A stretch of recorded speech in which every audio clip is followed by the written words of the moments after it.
One of the great uses for Vertise Flow is as a liner under direct place composites, and that's what we're going to do in these restorations. You're going to see us doing a couple restorations here, and on this first one it's going to be a Class 2 direct composite, and I'm going to use the Vertise Flow as a liner underneath it. It's really become common practice today to use a flowable composite under a direct place composite restoration.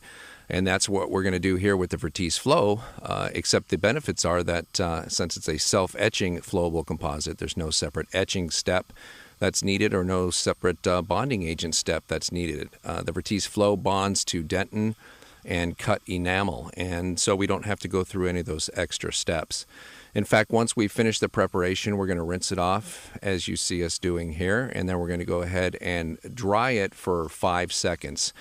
And you're going to hit it with an air blast directly for 5 seconds and dry the dentin. Vertise Flow bonds well to wet dentin, to moist dentin, but the highest bond strengths that we see are to dry dentin. And so it's really nice to be able to tell a dentist, look, just dry it for 5 seconds like we used to do with enamel while you're bonding. It takes out all the ambiguity of what is moist dentin really look like, and just dry the dentin and then put it into place. So we fill about a third of the preparation with the Vertise Flow, as you see here. And then we use the enclosed brush to thin the material and to take it and move it up the cavity wall preparation towards the enamel margin. So we're going in and spreading this all around. So it's thinning the material as we do this, but at the same time we're coating the entire inside of the preparation with the Vertise Flow. And this is important. We really want to cover all the tooth structure, whether it's dentin or cut enamel, with the Vertise Flow. Get it down to a layer that's about 1/2 millimeter thick, and then we're going to go ahead and light cure this for 20 seconds. This happens to be a shade A2, and so a 20-second cure is more than enough to cure the Vertise Flow. And you can see we've got our first layer of the liner in place. Because of the size of the hole from the decay that was in there, I'm going to go ahead and place a second layer on top of that first layer, and you'll notice that we don't need to go in and agitate it with the brush because we've already got Vertise Flow covering all of the tooth structure on the inside of the cavity preparation. So we just place a little more Vertise Flow and then cure it again for 20 seconds.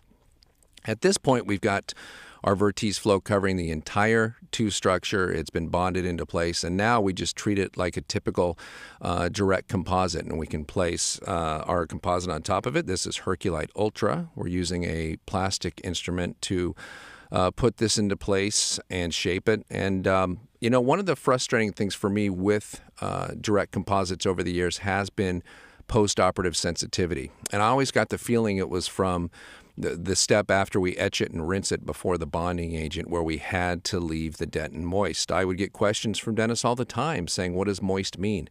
Should I use a cotton pellet to dry it, or just a little bit of air, or just put a high volume suction next to it? How do I get it the right degree of moist?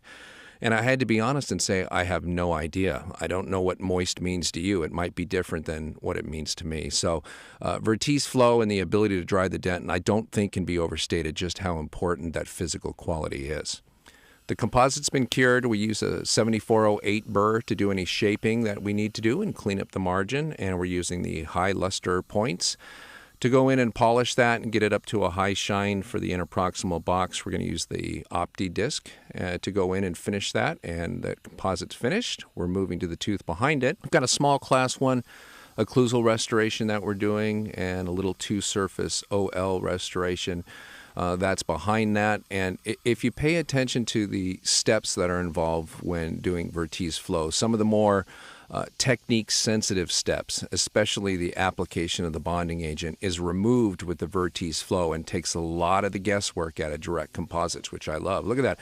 That's 5 seconds of air just being blown right onto those two preparations. I mean, that is counterintuitive if you've been doing composites for a while, because we've been taught that dry dentin is not a good bond. And that's really one of the big steps forward with Vertise Flow, is the ability to have a nice high bond strength to dry dentin.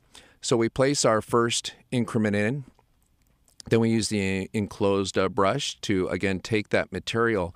And we're not just thinning the material here. You really want to agitate it into the tooth structure, into the preparation for 15 to 20 seconds.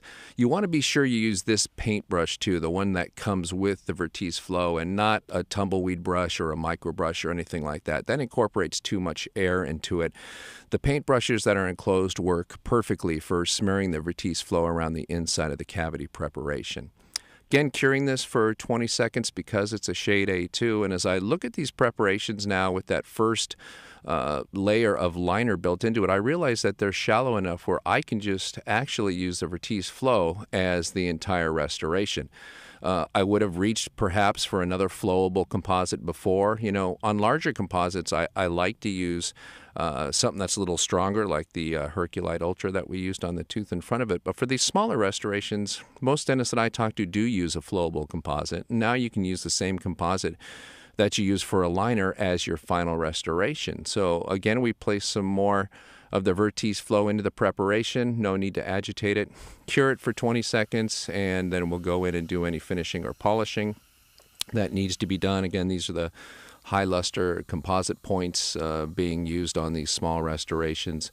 One of the nice things about using the enclosed brush is that you can kind of shape that Vertise Flow with the brush, so that when you cure it, you shouldn't have too much finishing to do afterwards. And as you look at these restorations, the afters on the right, you can see just how well that A2 Vertise Flow disappears into the tooth. And look at all the steps we eliminated going from the before to the after.